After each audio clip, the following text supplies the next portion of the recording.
नमस्कार मित्रों, पिछले वीडियो में हम सरस्वती पांडे की पुस्तक से आदिकाल का काल विभाजन पढ़े थे और इस वीडियो में आदिकाल की पूर्व पीठिका पढ़ेंगे। तो चलिए बिना देर करते हुए हम लोग पढ़ना शुरू करते हैं। आदिकाल पूर्व पीठिका। आचार्य रामचंद्र शुक्ल द्वारा वर्णित आदिकाल के संदर्भ में प्रमुख कथन। प्राकृत की अंतिम अपभ्रंश अवस्था से ही हिंदी साहित्य का आविर्भाव माना जा सकता है। ये शुक्ल के अनुसार है। शुक्ल जी कहते हैं कि प्राकृत की अंतिम अपभ्रंश अवस्था से ही हिंदी साहित्य का आविर्भाव माना जा सकता है। हिंदी साहित्य का आदिकाल संभवत 1050 से लेकर संभवत 1375 तक अर्थात महाराज भोज के समय से लेकर हमीर देव के समय के कुछ पीछे तक माना जा सकता है। तो आचार्य रामचंद्र शुक्ल ने आदिकाल का समय कब तक माना है? तो संभवत 1050 से लेकर 1375 ईस्वी तक अर्थात महाराज भोज के समय से लेकर के हमीर देव के समय तक। राजाश्रित कवि और चारण जिस प्रकार नीति श्रृंगार आदि के फुटकल दोहे राजसभाओं में सुनाया करते थे, उसी प्रकार अपने आश्रय दाता राजाओं के पराक्रम पूर्ण चरित्रों या गाथाओं का वर्णन भी किया करते थे। यही प्रबंध परंपरा रासों के नाम से पाई जाती है, जिसे लक्ष्य करके इस काल को हमने वीर गाथा काल कहा।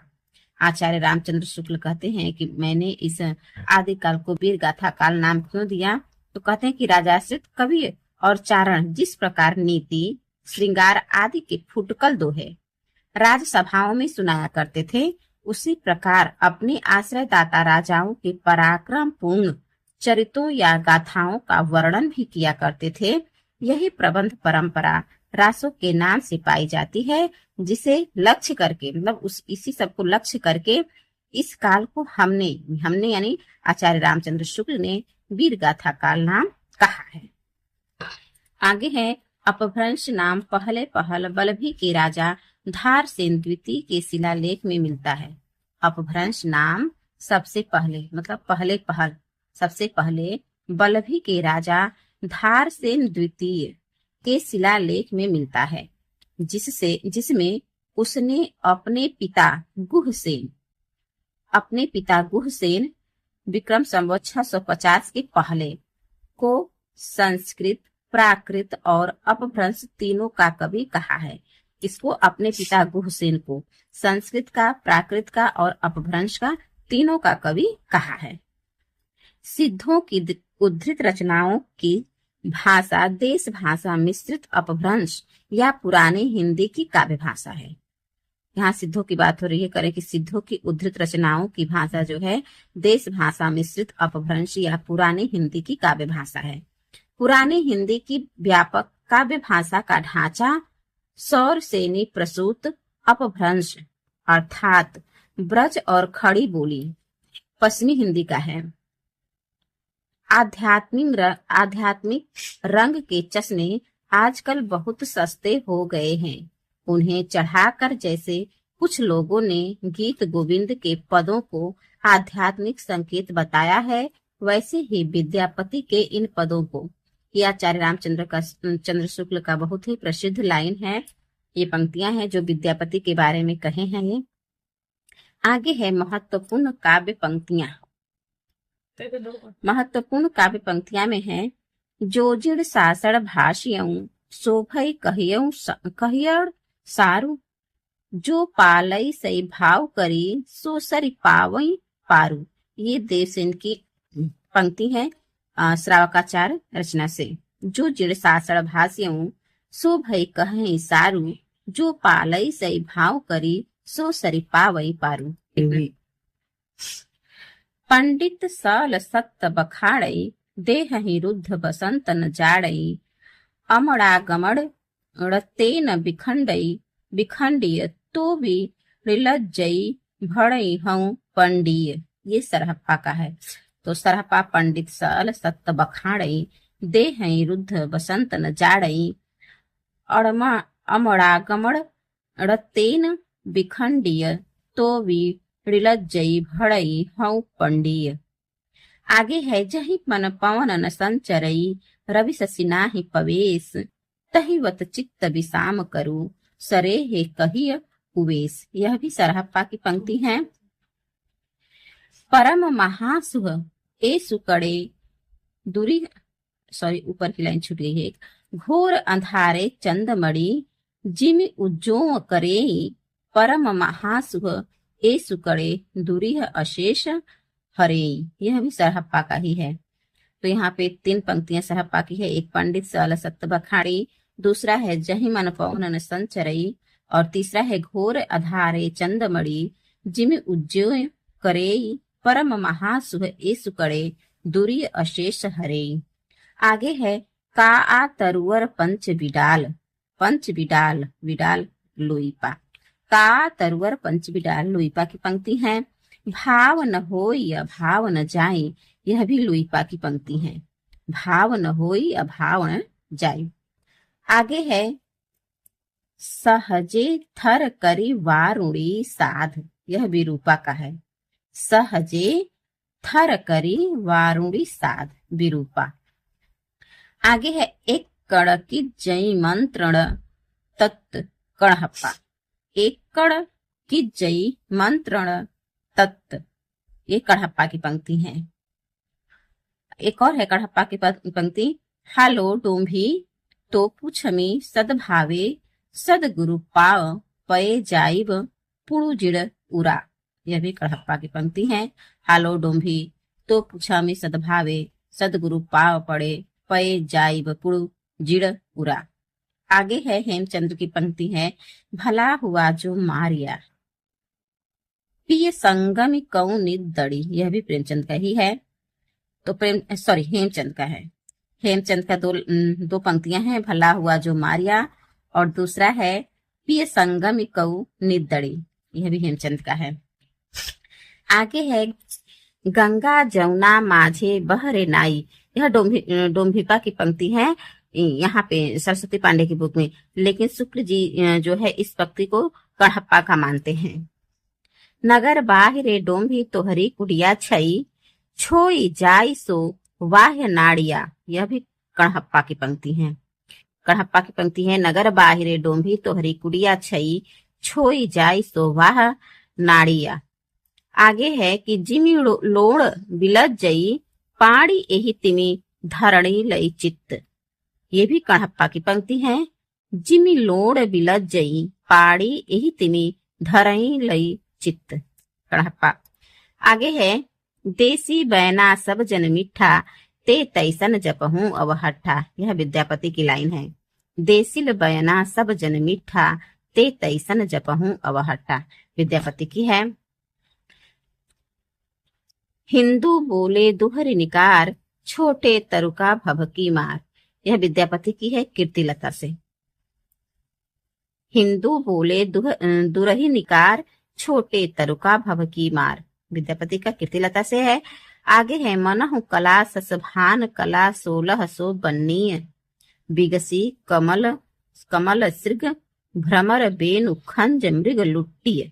पृथ्वीराज रासो से है ये पंक्ति। मनहु कला ससभान कला 1600 बन्नीय, बिगसी कमल सृग भ्रमर बेनु खंजन मृग लुट्टिय, पृथ्वीराज राजस्व से है। वज्य घोर निशान रान चौहान चहौदिस, वज्य घोर निशान रान चौहान चहौदिस, यह भी पृथ्वीराज रासो से है। आगे है कि उट्टिराज पृथ्वीराज बाग मनोलग वीर नट, यह भी पृथ्वीराज रासो से ही है। 12 बरिस ले कुकर जिए और 13 लौ जिए सियार, बरिस 18 छत्री जिए आगे जीवन को धिक्कार। यह पंक्तियां जो है जगनिक की है, परमाल रासो से। आगे है कि एक थाल मोती से भरा है, अमीर खुसरो का। एक नार ने अचरज किया, यह भी अमीर खुसरो का है। गोरी सोवे सेज पर मुख पर डारे केस, यह भी अमीर खुसरो का है। और यह पंक्ति अमीर खुसरो जो है अपने गुरु निजामुद्दीन औलिया की मृत्यु पर लिखे थे। आगे है कि मेरा जुबना नवेलरा भयो है गुलाल, ये भी अमीर खुसरो का है। जे हाल मिस्किन मकुन तगा फुल दुराय नैना बनाय बतिया, यह भी अमीर खुसरो की ही लाइन है। सरस बसंत समय भल पावली, यह विद्यापति की है पदावली से। काली कहल पिय सांझ है हिरे, जाइब मई मारू देश, यह भी पदावली से है, विद्यापति की है पंक्तियां। प्राकृताभास हिंदी, महत्वपूर्ण तथ्य देखते हैं। तो प्राकृताभास हिंदी का तात्पर्य है प्राकृत की रूढ़ियों में बहुत कुछ बद्ध हिंदी। प्राकृत की रूढ़ियों में बहुत कुछ बधा हुआ, बद्ध हिंदी। कवि विद्यापति ने 2 प्रकार की भाषा का प्रयोग किया है। किसने? तो विद्यापति ने कितने प्रकार के भाषा का प्रयोग किया है? तो 2 प्रकार के भाषा का प्रयोग किया है। तो पहला है पुरानी अपभ्रंश का और दूसरा है बोलचाल की देसी भाषा का। आगे है गाहा या गाथा कहने से प्राकृत का बोध होता है। फिर है कि दोहा या दूहा कहने से अपभ्रंश या लोक प्रचलित काव्य का बोध होता है। आगे है कि भरत मुनि विक्रम तीसरी सती ने नाट्य शास्त्र में, यानी भरत मुनि ने अपने नाट्य शास्त्र में अपभ्रंश नाम न देकर लोक भाषा को देश भाषा ही कहा है। अपभ्रंश या प्राकृताभास हिंदी की रचना विक्रम की 7वीं शताब्दी से होने लगा था। अपभ्रंश या प्राकृताभास हिंदी की रचना कब से होने लगा था? तो विक्रम की 7वीं शताब्दी से होने लगा था। अब आइए देखते हैं, यहाँ दिया है 84 सिद्धों के नाम। तो 84 सिद्धों के नाम, जैसे इनमें से जो प्रमुख हैं, महत्वपूर्ण हैं, उनको मैं देखती हूँ। जैसे चलिए सभी बता देते हैं, एक नजर से सबको ही देख लेते हैं। तो लुईपा हो गए, ये कायस्थ थे। लुईपा ये कायस्थ थे। लीलापा, विरूपा, चौथा है डोम्बिपा और ये क्षत्रिय थे। 5वां है सबरपा, यह भी क्षत्रिय थे। सरहप्पा यह ब्राह्मण थे। कंकालिपा यह शूद्र जाति के थे। कंकालिपा शूद्र थे। मीनपा ये मछुआ थे। गोरक्षपा, चौरंगीपा यह राजकुमार थे। चौरंगीपा। बीड़ापा यह भी राजकुमार थे। शांतिपा ब्राह्मण थे। तंतिपा तत्वा। चमरीपा चर्मकार थे। खड़गपा यह भी शूद्र थे। नागार्जुन ब्राह्मण थे। 17वां है कणहप्पा, यह कायस्थ थे। कणहप्पा कायस्थ थे। आगे है कर्णरिपा।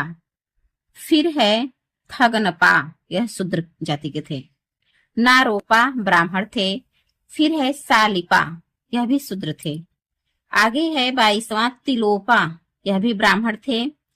23वां है छत्रपा, यह भी शूद्र जाति के थे।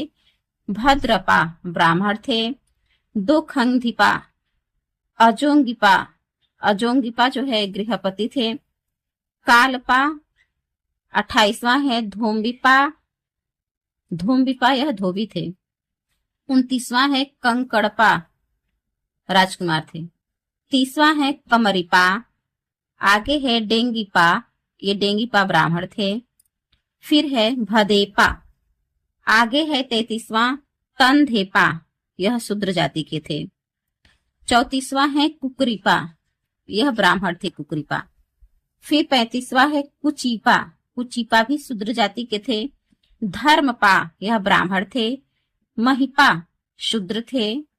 अचिंतपा लकड़हारा थे। अचिंतपा जो है लकड़हारा थे। और आगे है भलहपा, यह क्षत्रिय थे। नलिनपा, आगे है भूसुकीपा, यह राजकुमार थे। भूसुकीपा। आगे है 42वां इंद्रभूति, यह राजा थे।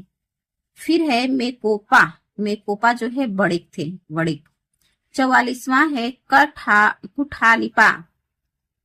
45वां है कमरिपा, यह लोहार थे, कमरिपा।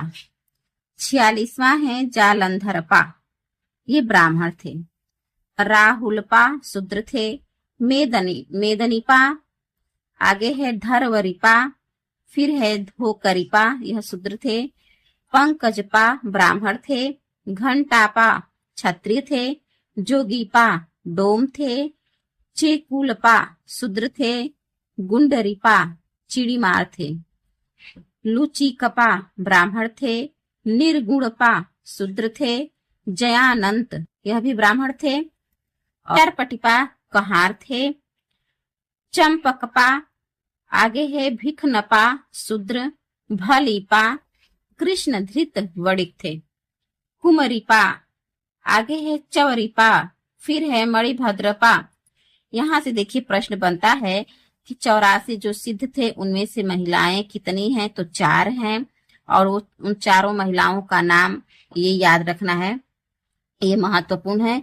ये प्रश्न में पूछता है कि कौन है कौन नहीं है, ऐसे करके प्रश्न बनता है। 3 ऑप्शन दे देगा और एक दूसरा दे देगा सिद्ध को पुरुष वर्ग से और पूछेगा कि कौन स्त्री नहीं है, या उसके पूछने का जो भी पैटर्न हो, तो चारों हम लोगों को याद करना जरूरी है। तो मणिभद्रा ये योगिनी है। फिर गृहदासी आगे है मेखलापा, यह भी योगिनी है। एक मणिभद्रपा है, एक मेखलापा है और एक कनकलापा है, एक और एक लक्ष्मी करा है, ये योगिनी लक्ष्मी करा। तो मणिभद्रा योगिनी, गृहदासी हो गई, गृहदासी ये योगी है, योगिनी नहीं है। मेखलापा ये योगिनी है। गृहपति कन्या कनक लापा ये योगिनी है। गृहपति कन्या फिर है कलक लापा, ये 2 बार दे दिया है। कलक लापा ये शूद्र है। कंतालिपा दर्जी है। धहुलिपा ये शूद्र है। उधलिपा वैश्य है। कपालपा ये शूद्र है, कपालपा भी शूद्र है। आगे है किलपा, ये राजकुमार है किलपा। आगे है सागरपा, राजा है। सर्वभक्षपा, सर्वभक्षपा शूद्र है। फिर है नागबोधिपा, ब्राह्मण है नागबोधिपा। दारिकपा राजा है। पुतुलिपा शूद्र है। पनहपा चमार है। कोकलिपा राजकुमार है। अनंगपा शूद्र है। लक्ष्मी करा योगिनी है। राजकुमारी आगे है समुदपा और अंतिम है 84वां भलीपा, यह ब्राह्मण है। भलीपा जो है ब्राह्मण है। सिद्धों में सबसे पुराने सरह यानी सरोज ब्रज भी नाम है। सबसे पुराने हैं सरह यानी सरहपा, इनका अनेक नाम है, राहुल भद्रपा सरोज ब्रज। आगे है कि महासुखवाद का प्रवर्तन वज्रयान शाखा में हुआ। महासुखवाद का प्रवर्तन किस शाखा में हुआ, तो वज्रयान शाखा में हुआ। महासुख का अर्थ है आनंद स्वरूप ईश्वरत्व, आनंद स्वरूप ईश्वरत्व, ये महासुखवाद का अर्थ है। प्रज्ञा और उपाय के योग से इस महासुख दशा की प्राप्ति मानी गई है। किसके योग से, तो प्रज्ञा और उपाय के योग से। गोरखनाथ का नाथ पंथ मूल रूप से ब्रजयान शाखा का ही एक रूप है। किसका, तो गोरखनाथ का जो नाथ पंथ है वह मूल रूप से ब्रजयान शाखा का ही एक रूप है।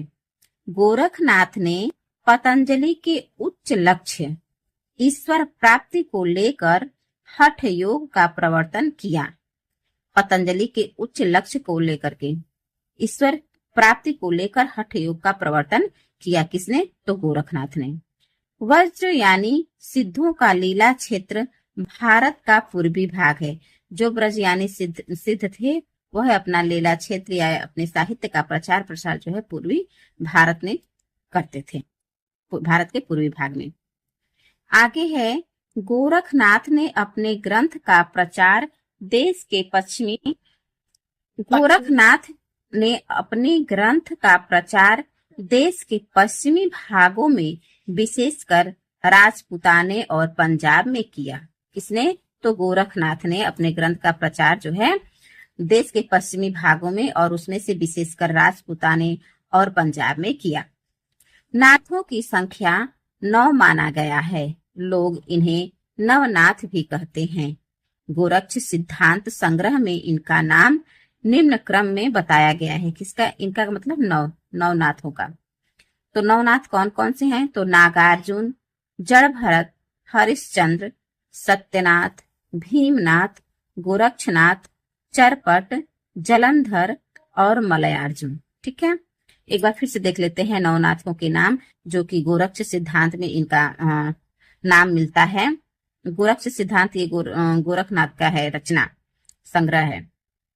तो इनमें है नागार्जुन, जड़ भरत, हरिश्चंद्र, सत्यनाथ, भीमनाथ, गोरक्षनाथ, चरपट, जलंधर और मलयार्जुन। तो आज के इस वीडियो में हम यहीं तक पढ़ेंगे और आगे का अपभ्रंश साहित्य हम अगले वीडियो में देखेंगे। तब तक के लिए नमस्कार, जय हिंद, जय भारत।